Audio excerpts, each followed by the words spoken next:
얼마 전 한국 경제가 발칵 뒤집힐 뻔한 사건이 있었습니다. 바로 여천 NCC 석유화학 대기업이 부도 직전까지 몰렸던 겁니다. 석유화학 산업이 어렵다는 말, 어제 오늘 일이 아닙니다. 그런데 이번엔 정부도 깜짝 놀라 구조조정안을 내놓을 정도로 상황이 심각했습니다. 일각에서는 가망 없는 산업, 이제 그냥 포기해야 한다는 말까지 나오고 있습니다. 그런데 정말 석유화학을 포기할 수 있을까요? 2021년 요소수 사태를 기억해 보셔야 합니다. 중국 의존도가 100%였던 요소수가 막히자 물류부터 농업까지 한국 경제 전체가 흔들렸습니다. 석유화학도 마찬가지입니다. 단순히 공장 몇 개의 문제가 아니라 산업 전반의 기초자재를 책임지고 있는 뿌리 산업입니다. 이 상황에서 우리가 확인해야 할 것은 두 가지입니다. 첫째, 석유화학을 대체할 산업이 실제로 준비되어 있는지 냉정하게 따져봐야 합니다. 둘째, 중국 의존도를 낮추고 공급망을 다변화할 전략을 서둘러 마련해야 합니다. 셋째, 정부 정책 발표를 그냥 보도자료로만 보지 말고 내 삶에 어떤 영향을 미칠지 연결지어 생각하는 습관이 필요합니다. 한국 경제, 이제 정말 혼돈의 카오스로 들어가고 있는 게 아닐까 하는 생각이 듭니다. 오늘은 우리나라 석유화학 산업에 대해 이야기해 보겠습니다. 여러분, 우리가 매일 쓰는 물건들 대부분이 석유화학과 연결되어 있다는 사실 알고 계셨나요? 안경에 플라스틱 테, 티셔츠에 섬유, 운동화에 고무 카메라와 조명 장비에 들어가는 수많은 소재들. 우리 주변을 잠깐만 둘러봐도 석유화학에서 나온 제품들이 가득합니다. 이 산업은 단순히 한 업종이 아니라 한국 제조업 전체를 떠받치는 기반입니다. 그래서 석유화학 산업이 없으면 제조업도 없다라는 말까지 나오는 거죠. 이 사실을 안다면 뉴스를 볼 때도 달라져야 합니다. 첫째, 석유화학 관련 기업의 위기가 단순히 한 기업 문제가 아님을 인식해야 합니다. 둘째, 내 소비 생활 속에서 석유화학 의존도를 점검해보세요. 대체 가능한 제품이 있는지 확인하는 것도 중요합니다. 셋째, 투자나 경제 관점에서는 석유화학 산업의 구조조정이 어떤 파급을 줄지 항상 지켜봐야 합니다. 석유화학 산업 위기라고 하지만 여전히 한국 경제의 기둥입니다. 반도체 다음으로 큰 효자 산업, 그런데 그 핵심이 무너질 뻔했습니다. 지난해 우리나라 경제 기여도를 보면 석유화학은 반도체에 이어 2위를 기록했습니다. 무려 312조 원을 기여했고 자동차보다도 더 많았습니다. 우리 수출품의 8.2%가 석유화학입니다. 그만큼 제조업과 경제를 떠받치고 있는 기둥이라는 뜻입니다. 이렇게 중요한 석유화학 산업의 축소판이 바로 여천 NCC입니다. 비유하자면 제빵 산업에서 밀가루 공장과 같은 존재죠. 바로 에틸렌을 만들기 때문입니다. 에틸렌은 석유화학의 쌀이라고 불립니다. 플라스틱, 섬유, 고무, 전자부품까지 우리 생활 속 거의 모든 화학 제품의 출발점이 되죠. 이 사실을 안다면 앞으로 뉴스를 볼 때 이렇게 접근해야 합니다. 첫째, 에틸렌이라는 단어가 나오면 단순히 화학 원료가 아니라 우리 산업의 기초 자재라는 점을 기억하세요. 둘째, 특정 기업 위기를 기업 하나의 문제가 아니라 국가 산업 구조의 위험 신호로 해석해야 합니다. 셋째, 개인적으로는 투자나 소비 흐름을 볼 때 석유화학의 안정성이 곧 생활비와 직결될 수 있음을 인식해야 합니다. 매출이 6조 원이 넘는 회사가 현금성 자산이 고작 8천만 원이라면 믿으시겠습니까? 그 회사가 바로 한국 석유화학의 핵심 기업, 여천 NCC입니다. 에틸렌이라는 물질 낯설게 들리실 수 있지만 사실 우리 생활 곳곳에 숨어 있습니다. 플라스틱, 고무, 페트병 우리가 매일 쓰는 기본 제품들의 기초 원료가 바로 에틸렌입니다. 이 기초 유분을 만드는 회사가 여천 NCC이고 한때는 우리나라에서 가장 잘 나가던 알짜 석화 기업이었습니다. 2017년만 해도 여천 NCC는 직원 평균 연봉이 1억 원을 넘으며 국내 기업 중 연봉 1위 기업으로 꼽혔습니다. 그만큼 안정적이고 수익성 높은 회사였습니다. 하지만 2022년 이후 상황은 완전히 달라졌습니다. 최근 3년간 누적 적자가 무려 8,200억 원에 달합니다. 더 충격적인 건 매출이 6조 원이 넘는 회사의 현금성 자산이 고작 8천만 원이라는 사실입니다. 이건 사실상 돈줄이 말랐다고 봐야 하는 수준입니다. 이런 상황에서 우리가 해야 할 것은 기업 하나의 위기를 가볍게 보지 않는 겁니다. 첫째, 에틸렌과 같은 기초 원료 산업이 흔들리면 어떤 파급이 생기는지 살펴야 합니다. 둘째, 석유화학 구조조정 뉴스가 나오면 내 산업과 생활비에도 연결될 수 있다는 관점으로 보셔야 합니다. 셋째, 투자 관점에서는 석화 기업의 재무 구조와 글로벌 경쟁 구도를 반드시 체크해야 합니다. 연말까지 버틴다던 회사가 불과 6개월 만에 다시 돈을 빌리러 왔습니다. 한국 석유화학의 핵심 기업, 여천 NCC 이야기입니다. 올해 3월 여천 NCC는 대주주인 하나솔루션과 DL케미칼에 각각 1천억 원, 2천억 원을 빌리며 이제 연말까지 버틸 수 있다고 했습니다. 그런데 불과 반년 만인 8월 또다시 긴급 도움을 요청하게 됐습니다. 결국 두 대주주가 3천억 원을 추가 투입하면서 가까스로 부도를 막을 수 있었죠. 여기까지 오는 과정이 쉽지 않았습니다. 하나는 총알은 장전돼 있다.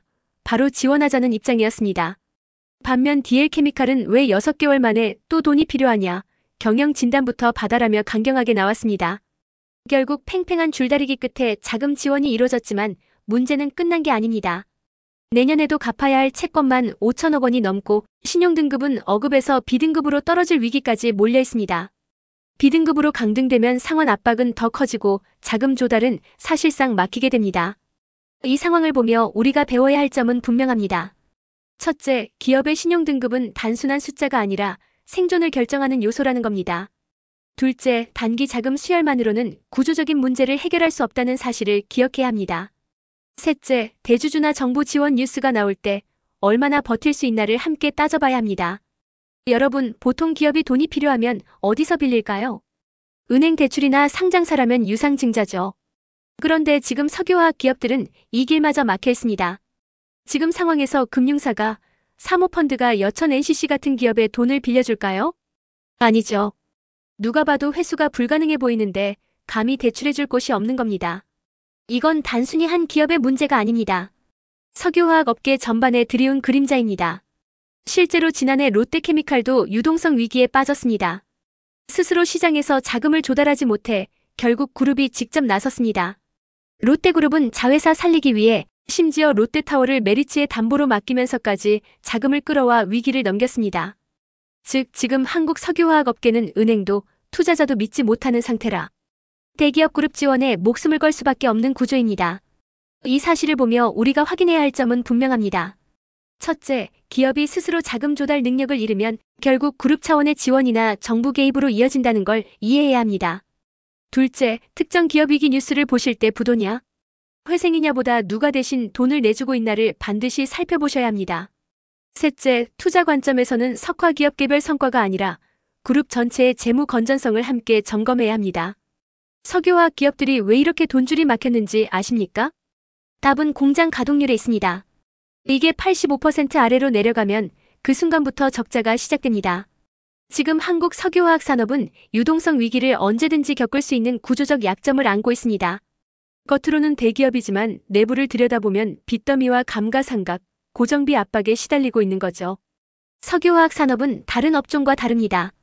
첫째, 공장을 짓는 데만 최소 23조 원, 많게는 10조 원이 들어갑니다. 둘째, 이렇게 지은 공장은 매년 어마어마한 감가상각 비용이 발생합니다. 셋째, 설비를 멈추면 유지보수 비용만 쌓이기 때문에 무조건 계속 돌려야 합니다. 업계에서는 수익을 내려면 가동률이 최소 85%는 넘어야 한다는 말이 있습니다. 즉 85% 밑으로 떨어지면 바로 적자로 전환된다는 뜻입니다. 이 사실을 알면 우리가 뉴스를 보는 관점도 달라져야 합니다. 첫째, 가동률이라는 단어가 나오면 그게 곧 수익성과 직결된다는 걸 기억하세요. 둘째, 특정 기업의 실적 발표에서 가동률 하락이 언급되면 단순한 업황 불황이 아니라 적자 전환 신호로 보셔야 합니다. 셋째, 투자 관점에서는 단기 이익보다 설비 가동률 유지 가능성을 보는 게 훨씬 더 중요합니다. 돌리면 돌릴수록 손해나는 공장, 지금 한국 석유화학 기업들이 처한 현실입니다. 왜 이런 일이 벌어졌을까요? 2021년을 기점으로 중국이 대규모로 석유화학 생산 설비를 늘리면서 한국 공장들의 가동률은 70%대로 추락했습니다. 가동률이 85%는 넘어야 수익이 나는 산업인데 이젠 돌릴수록 적자가 불어나는 구조가 되어버린 겁니다. 이 충격은 중국만이 아닙니다. 최근에는 중동 국가들까지 석유화학 산업에 직접 뛰어들고 있습니다. 막대한 원유 자원을 가진 중동이 값싼 원료로 석유화학까지 장악하려 하고 있는 거죠. 여천 NCC 얘기로 다시 돌아가 보겠습니다. 여천 NCC가 만드는 에틸렌은 석유화학의 쌀이라고 불리는 기초 원료입니다. 원유를 정유사가 정제하면서 나온 나프타를 분해해 에틸렌을 생산하는 방식이죠. 이 사실을 알면 뉴스를 해석하는 눈이 달라져야 합니다. 첫째, 중국 중동발 공급 과잉 뉴스가 나오면 단순히 해외 이야기로 넘기지 말고 한국 석유화학 공장의 가동률과 연결해서 보셔야 합니다. 둘째, 특정 기업이 공장 매각이나 생산 축소를 발표하면 이는 단순한 구조조정이 아니라 시장 경쟁력 상실 신호로 받아들여야 합니다. 셋째, 개인 투자자라면 원유 나프타 가격 변동이 곧 에틸렌 가격과 직결된다는 점을 기억해야 합니다. 여러분, 한국은 한 단계를 더 거쳐야 만들고 중동은 그 단계를 건너뜁니다. 결과는 뻔합니다. 한국이 이길 수 없는 싸움이 된 겁니다. 나프타라는 원료를 분해해서 에틸렌을 만드는 곳, 바로 나프타 크래킹 센터, 줄여서 NCC입니다. 한국 석유화학의 심장 같은 시설이죠. 그런데 문제는 원료 구조부터 이미 불리하다는 데 있습니다. 한국은 원유 나프타 에틸렌, 이렇게 단계를 밟아야 합니다. 하지만 사우디 같은 중동 국가는 아예 이 과정을 건너뜁니다. 땅에서 뽑아낸 원유에서 곧바로 에틸렌을 생산해버리는 거죠. 즉 한국이 반드시 거쳐야 하는 나프타 분해라는 고비용 공정을 중동은 아예 생략할 수 있습니다. 이 차이는 곧 가격 경쟁력으로 직결됩니다. 중국도 이런 구조를 따라가기 어렵다는 얘기가 나올 정도죠. 여기에 또 하나 중국의 위협도 있습니다. 중국은 2021년 이후 대규모 설비를 지으며 공급 과잉을 만들어냈습니다. 사실 업계 전문가들도 이미 알고 있었던 흐름이지만 속도와 규모가 예상을 넘어섰습니다. 이 사실을 알면 앞으로 뉴스를 이렇게 해석해야 합니다. 첫째, 에틸렌 가격이라는 단어가 나오면 그 배경에 반드시 중동원과 경쟁력이 있다는 걸 기억하세요. 둘째, 중국발 공급 확대 뉴스는 단순한 해외 소식이 아니라 한국 가동률과 수익성의 직격탄이라는 의미로 이해하셔야 합니다. 셋째, 투자 관점에서는 석화기업 개별 실적보다 원재료 경쟁 구도 자체를 먼저 살펴야 합니다. 여러분, 석유화학 제품도 두 종류가 있다는 거 아십니까? 값싼 대량 생산품과 기술력으로 승부하는 고부가가치 제품. 한국은 어느 쪽에 집중했을까요? 석유화학 산업은 오랫동안 고부가가치로 전환해야 한다는 목소리가 있었습니다. 하지만 한국은 그 전환에 실패했고 지금 위기를 맞고 있습니다. 반면 일본은 일찍부터 방향을 바꿔 구조 고도화에 성공했죠. 석유화학 제품은 크게 두 가지로 나눌 수 있습니다. 범용 제품 에틸렌을 기초 원료로 하는 플라스틱, 비닐, 고무, 섬유. 값이 싸고 대량 생산이 가능하지만 가격 경쟁이 치열합니다. 스페셜티 제품 반도체 소재, 의료용 라텍스처럼 소품종이지만 고부가가치와 기술력이 필요한 제품. 한국은 범용 제품에 집중해 급성장을 했습니다. 하지만 지금은 중국 중동의 저가 공세로 경쟁력이 무너지고 있습니다. 일본은 정반대였습니다. 한국이 범용 제품으로 붐을 일으킬 때 이미 스페셜티 제품 중심으로 체질 개선에 나섰습니다. 이 사실을 알면 우리가 이해해야 할 점은 분명합니다. 첫째, 범용 제품은 가격 싸움에서 밀리면 끝이라는 점을 잊지 말아야 합니다. 둘째, 산업 뉴스에서 스페셜티 제품이나 고부가 전환이라는 키워드가 나오면 그게 곧 미래 생존 전략임을 이해해야 합니다. 셋째, 투자나 경제 관점에서 기업이 어떤 제품군을 주력으로 하고 있는지 반드시 확인해야 합니다. 범용 제품 비중 70% 이상. 이 구조로는 절대 중국과 중동을 이길 수 없습니다. 그 피해가 지금 한국 석유화학 산업 전체를 덮치고 있습니다. 현재 글로벌 석유화학 산업은 범용과 스페셜티 제품이 거의 50대 50 구조입니다. 하지만 한국은 여전히 범용 제품 비중이 70%를 넘습니다. 결과는 뻔합니다. 수익률은 곤두박질치고 기업은 적자에 허덕이고 있습니다. 그러다 보니 여론의 비판도 거세집니다. 기업들이 기술 개발은 안 하고 플라스틱 비닐에 안주하다가 배당금만 챙겼다는 비난이 나오는 거죠. 앞서 말씀드린 여천 NCC는 한국 석유화학 산업의 축소판입니다. 그런데 이 회사가 요즘 흔들리는 또 다른 이유, 바로 공동 대주주 간 갈등입니다. 하나솔루션 태양광, 수소 등 신재생에너지와 스페셜티 분야까지 발을 넓혀가며 고도화를 추진. DL케미칼 여전히 범용 제품 중심의 비즈니스 구조. 이처럼 양쪽의 사업 전략과 제품 수준 차이가 크다 보니 여천 NCC를 두고 두 대주주 간 시각차가 커지고 있는 겁니다. 이 사실을 알면 우리가 봐야 할 포인트가 분명해집니다. 첫째, 기업의 제품 포트폴리오에서 범용과 스페셜티 비중을 꼭 확인해야 합니다. 둘째, 대주주 갈등 뉴스는 단순한 기업 내부 다툼이 아니라 산업 구조의 방향성 차이로 이해해야 합니다. 셋째, 투자 관점에서는 범용 의존 기업인지 고부가 전환 기업인지부터 확인해야 리스크를 줄일 수 있습니다. 같은 대주주인데 왜 하나솔루션은 여천 NCC에 집착하고 DL케미칼은 거리를 두려 할까요? 겉으로 보면 단순한 이해관계 다툼 같지만 사실은 산업 구조 차이에서 비롯된 겁니다. 하나는 여전히 범용 제품 중심이고 DL은 이미 스페셜티 제품으로 눈을 돌린 상태죠. 하나솔루션. 여전히 PVC, PE 같은 범용 제품이 주력. 이 제품들의 핵심 원료가 바로 에틸렌. 중국에만 의존할 수 없어 여천 NCC를 통한 안정적 공급망이 반드시 필요. 따라서 여천 NCC에 대한 미련을 버리기 어려움. DL케미칼. 미국의 특수 고무 기업을 인수하며 스페셜티 중심으로 사업 구조 전환. 범용 제품 의존도가 낮아 여천 NCC와의 연결고리가 상대적으로 약함. 오히려 고도화 전략에 맞지 않는 범용 의존 기업에 추가 지원하는 걸 부담스러워함. 이 사실을 알면 우리가 뉴스와 기업 보고서를 보는 관점도 달라져야 합니다. 첫째, 같은 회사의 주주라도 사업 구조에 따라 이해관계가 완전히 다르다는 걸 기억하세요. 둘째, 기업이 범용 중심인지 스페셜티 중심인지 확인하면 향후 갈등의 방향도 예측할 수 있습니다. 셋째, 투자나 경제 분석을 할 때 단순한 실적보다 제품 포트폴리오 변화가 더 중요한 지표가 됩니다. 만약 이번에 여천 NCC가 부도났다면 한국 석유화학 산업은 도미노처럼 무너졌을지도 모릅니다. DL 입장에서는 굳이 필요하지 않은 에틸렌을 위해 계속 돈을 퍼부을 이유가 없었습니다. 그래서 지원을 주저했죠. 하지만 만약 부도가 현실화됐다면 상황은 완전히 달라집니다. 석유화학 산업은 한 기업이 무너지면 주변까지 함께 흔들리는 구조이기 때문입니다. 한국 석유화학 산업은 세 곳의 대형 클러스터에 집중돼 있습니다. 전남 여수산업단지, 충남 대산산업단지, 울산 석유화학단지. 이곳에는 수많은 기업들이 얽혀서 산업 생태계처럼 연결돼 있습니다. 여천 NCC는 이 가운데 여수산단의 핵심 기업, 한국 전체 에틸렌 생산량 3위 규모를 담당하고 있습니다. 즉 여천 NCC가 무너졌다면 단순히 한 기업 파산이 아니라 여수산단 전체의 치명타가 되는 구조입니다. 이 사실을 알면 뉴스를 보는 시각이 달라집니다. 첫째, 석유화학 기업 뉴스가 나오면 개별 기업이 아니라 그 기업이 속한 산단 전체 파급력을 봐야 합니다. 둘째, 특정 기업의 생산 비중과 공급망 위치를 확인하면 그 충격의 크기를 예측할 수 있습니다. 셋째, 지역 경제 뉴스와 연결해 해석해야 산업 붕괴 위험을 더 빨리 감지할 수 있습니다. 여천 NCC가 무너졌다면 단순히 한 기업의 문제가 아니라 지역과 금융권 전체가 흔들렸을 겁니다. 석유화학 산업은 혼자 존재하지 않습니다. 수십 개 하청 기업, 납품 중소기업들이 줄줄이 연결돼 있습니다. 만약 여천 NCC가 쓰러졌다면 이 기업들 역시 연쇄적으로 무너졌을 겁니다. 이미 여수 지역 경제는 석유화학 불황으로 크게 흔들리고 있는데 이런 상황이 현실화됐다면 충격은 배가 됐겠죠. 여수 산단에는 롯데케미칼 같은 대기업도 함께 자리 잡고 있습니다. 직접적인 거래 관계가 없더라도 여천 NCC 부도는 심리적 금융적 파급으로 다른 대기업까지 흔들 수 있었습니다. 특히 중요한 건 자금 경색입니다.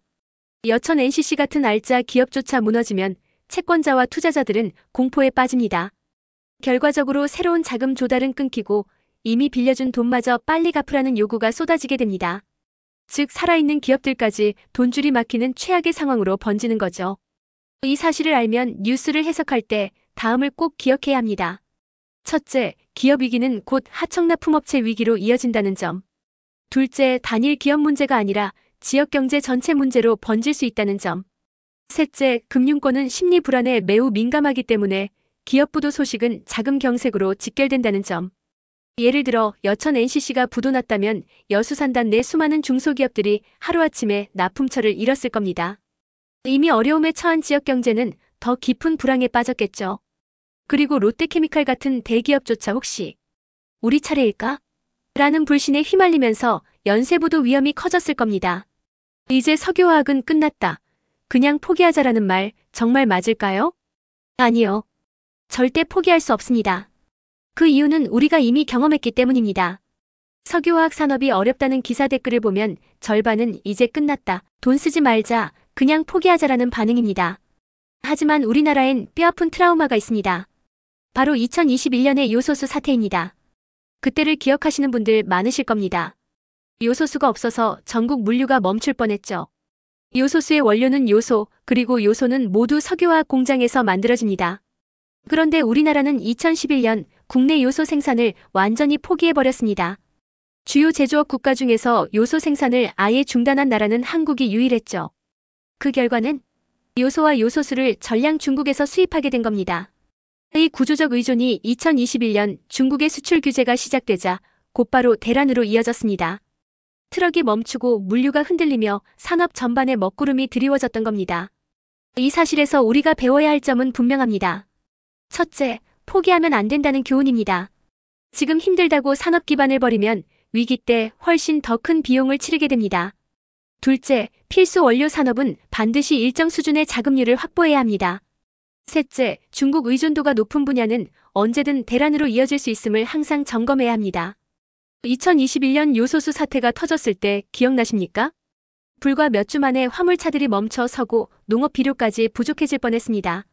경유 차량의 필수적인 요소수, 그리고 농업 비료 원료인 요소. 이 필수품이 단숨에 사라지자 국민 모두가 충격에 빠졌습니다. 특히 화물차 기사님들은 트럭이 멈추면 내 생계가 끝난다는 공포를 직접 체감해야 했죠. 이 사례에서 우리가 배워야 할 실천 포인트는 분명합니다. 첫째, 필수 원료는 절대 한 나라에만 의존해서는 안 됩니다. 둘째, 가격이 아닌 공급 안정성을 기준으로 전략을 세워야 합니다. 셋째, 위기가 올 때마다 외부 조달만 바라보는 구조를 바꾸고 최소한의 자급 체계를 갖춰야 합니다. 3년 뒤 국내 석유화학 기업의 절반이 사라질 수 있다. 충격적인 분석이 나왔습니다. 석유화학 산업은 오염도 심각하고 에너지 소비도 많은 설비입니다. 그럼에도 불구하고 일본과 미국은 여전히 요소 생산을 멈추지 않고 있습니다. 왜일까요? 답은 단순합니다. 바로 신뢰할 수 없는 상대국 의존 때문입니다. 중국처럼 기분에 따라 공급을 막아버리는 상대에게 의존한다? 그건 언제든 재앙을 불러올 수 있다는 걸 이미 경험했기 때문입니다. 특히 석유화학 산업은 국가기관 산업과 직결됩니다. 만약 요소수 사태 같은 일이 다시 벌어진다면 이번엔 물류뿐 아니라 제조업 전체가 마비될 수 있습니다. 최근 산업통상자원부에 제출된 한 컨설팅 보고서에서도 경고했습니다. 지금과 같이 손 놓고 있으면 3년 내 국내 석유화학 기업의 절반이 시장에서 사라질 것이다. 이건 단순한 위기가 아니라 산업 기반 자체가 붕괴할 수 있다는 신호입니다. 이 사실에서 우리가 취해야 할 행동 지침은 분명합니다. 첫째, 필수 원료 산업은 일정 부분 자금률을 반드시 확보해야 합니다. 둘째, 공급망이 중국 한 곳에 의존돼 있다면 즉시 다변화를 추진해야 합니다. 셋째, 정부 기업 차원에서 고부가 제품 전환 전략을 속도감 있게 추진해야 합니다. 정부가 드디어 석유화학 산업 구조조정안을 발표했습니다. 단순한 대책이 아니라 산업의 운명을 바꿀 수 있는 중대한 전환입니다. 여천 NCC 사태까지 터지자 더 이상 늦출 수 없었던 겁니다. 정부는 오랜 기다림 끝에 구조조정안을 내놨습니다. 그 핵심은 생산 줄여라, 그리고 체질을 바꿔라입니다. 이번 정부 구조조정안의 주요 내용은 이렇습니다. NCC 생산량을 최대 370만 톤, 약 25% 감축. 경쟁력을 잃은 범용 제품 위주의 비즈니스 모델을 고부가 가치 스페셜티 제품 중심으로 전환. 왜 이런 조치가 필요했을까요? 우리나라 석유화학 제품 생산량을 보면 내수 수요 대비 245% 수준입니다. 즉, 우리가 소비하는 양의 2.5배를 생산하고 있다는 겁니다. 애초에 한국 석유화학 산업은 내수가 아니라 수출 기반으로 성장해온 산업이기 때문입니다. 이 구조조정안을 이해하면 우리가 주목해야 할 포인트도 분명해집니다. 첫째, 앞으로 석유화학 기업의 실적은 수출 시장에 더 민감하게 반응할 수밖에 없습니다. 둘째, 범용 제품 대신 스페셜티 제품 비중이 얼마나 늘어나는지가 투자와 고용의 핵심 지표가 됩니다. 셋째, 생산량 감축에 따른 단기 충격이 있더라도 장기적으로는 체질 개선을 통해 안정성을 확보할 수 있습니다. 석유화학 산업, 이제는 범용 제품을 정리하지 않으면 무너질 수 있습니다. 그런데 정부가 내놓은 대책, 과연 제대로 된 해법일까요? 우리나라 석유화학 기업들은 우리가 쓰는 양보다 훨씬 많은 물량을 찍어냈습니다. 문제는 수출 시장에서조차 중국산에 밀리고 있다는 점입니다. 그러니 내수만 충족할 정도, 그리고 일부 수출만 유지하고 나머지 범용 제품은 과감히 정리해야 한다는 목소리가 높아지고 있습니다. 전문가들도 이게 맞다고 입을 모으고 있죠. 하지만 여기서 중요한 문제가 하나 있습니다. 정부가 직접 방향을 잡아준 게 아니라 기업들에게 누가 접고 누가 살아남을지 자율적으로 안을 짜서 가져와라고 던져버린 겁니다. 즉, 사업 정리도 기업 스스로, 구조조정 계획도 기업 스스로, 정부는 연말에 그걸 보고 금융지원세제 혜택 규제 완화 여부를 정하겠다는 겁니다. 말 그대로 책임은 기업에게, 판단은 정부가 나중에라는 방식이 된 거죠. 이 대목에서 우리가 주목해야 할 포인트는 세 가지입니다. 첫째, 정부가 직접 개입하지 않고 자율에 맡길 경우 속도가 늦어질 수 있다는 점. 둘째, 기업들이 서로 눈치만 보다가 실질적 구조조정이 지연될 가능성이 크다는 점. 셋째, 정부 지원이 사후 보상으로만 이루어진다면 이미 한계에 몰린 기업들에겐 도움이 되지 않을 수 있다는 점. 석유화학 산업 구조 조정, 과연 기업들끼리만 자율적으로 풀 수 있을까요? 정답은 아니다입니다. 정부의 교통정리가 반드시 필요합니다. 석유화학은 오랫동안 장사가 잘 됐던 산업이죠.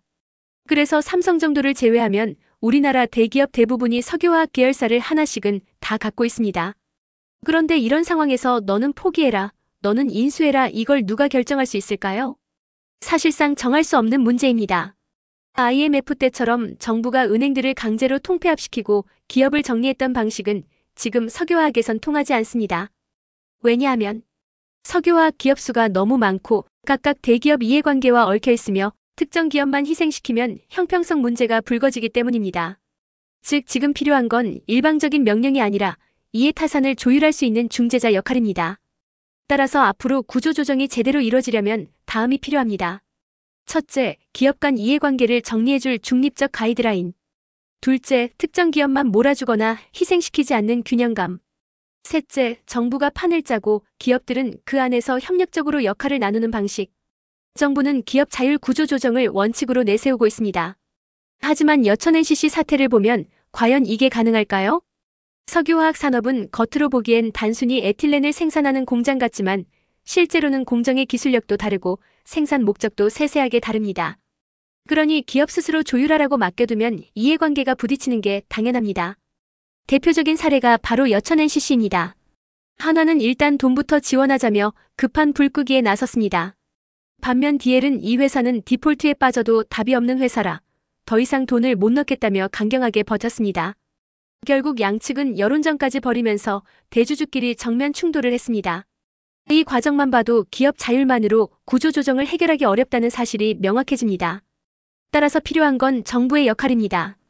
첫째, 기업별 기술력 제품군 차이를 고려한 맞춤형 조정안. 둘째, 단순히 자율에 맡긴다가 아니라 갈등이 커지면 중재할 수 있는 제도적 장치. 셋째, 지원 여부를 미리 명확히 해 기업들이 불필요한 소모전을 벌이지 않도록 하는 것입니다. 여천 NCC를 두고 공동 대주주들 사이에서 폭로전까지 벌어졌습니다. 이 상황에서 과연 기업 자율 구조 조정이 가능할까요? 최근 대림은 여천 NCC를 사실상 포기하려 했다는 주장이 나오면서 갈등이 폭발했습니다. 한화와 DL은 서로 언론 플레이를 벌이고 오너까지 직접 나와 감정 싸움으로 번졌습니다. 같은 회사를 두고 공동 대주주 사이조차 이 정도로 충돌한다면 자율 구조 조정은 현실적으로 불가능하지 않을까요? 여천 NCC 사태에서 드러난 사실은 단순합니다. 대주주 간에도 이해관계가 완전히 다르다. 갈등이 커지면 폭로전, 여론전으로 번진다. 결국 산업 구조 조정이 아니라 감정 싸움으로 흐르게 된다. 이런 상황에서 정부가 기업끼리 알아서 누가 폐쇄하고 누가 이어받을지 정하라고 던져버린 건 앞뒤가 바뀐 접근입니다. 따라서 필요한 건 두 가지입니다. 첫째, 정부가 중재자 역할을 하며 갈등이 언론전으로 번지기 전에 제도적 가이드라인을 제시해야 합니다. 둘째, 구조조정 과정에서 누가 접고 누가 이어받을지에 대한 명확한 기준을 세워야 합니다. 앞으로 3년 안에 국내 석유화학 기업 절반이 사라질 수 있다는 경고가 나왔습니다. 지금 구조조정을 하지 않으면 산업 전체가 무너질 수 있습니다. 석유화학 업계 내부에서도 반응은 회의적입니다. 기업들이 실무 협상을 시작하면 정부가 최소한 비공식적으로라도 개입을 해야 한다는 목소리가 커지고 있습니다. 하지만 현실은 냉혹합니다. 여천 NCC 같은 회사에 계속 밑빠진 독에 물 붓기 식으로 돈을 넣을 수는 없는 노릇이니까요. 그럼에도 불구하고 이번에 한화가 또다시 돈을 넣은 데에는 이유가 있었습니다. 곧 정부 구조조정안 발표를 앞둔 상황에서 여천 NCC가 먼저 무너진다면 업계 전체가 도미노 붕괴 신호를 맞게 됩니다. 한화는 이 사태를 막기 위해 이번만큼은 버텨야 한다는 정무적 판단을 했다는 겁니다. 즉 산업 전체의 혼란을 피하기 위한 최소한의 선택이었던 셈입니다. 여천 NCC 사태는 단순히 한 기업의 문제가 아닙니다. 만약 그때 버티지 못했다면 석유화학 전체가 붕괴의 신호를 맞을 뻔했습니다. 이제는 누구 책임이냐가 아니라 어떻게 같이 살 길을 찾을 거냐가 중요한 시점입니다. 만약 지금 구조조정을 미룬다면 어떻게 될까요? 고름을 방치한 몸처럼 산업 전체가 썩어 들어가는 최악의 상황을 맞을 수 있습니다. 3년 안에 절반이 사라질 수 있다는 경고는 단순한 예측이 아니라 현실이 될 수 있습니다. 오늘 영상을 보신 분들은 앞으로 정부와 기업이 어떤 해법을 내놓는지 반드시 지켜보셔야 합니다. 오늘은 석유화학 구조조정이 왜 지금 당장 필요하고 더 이상 미룰 수 없는 이유를 살펴봤습니다.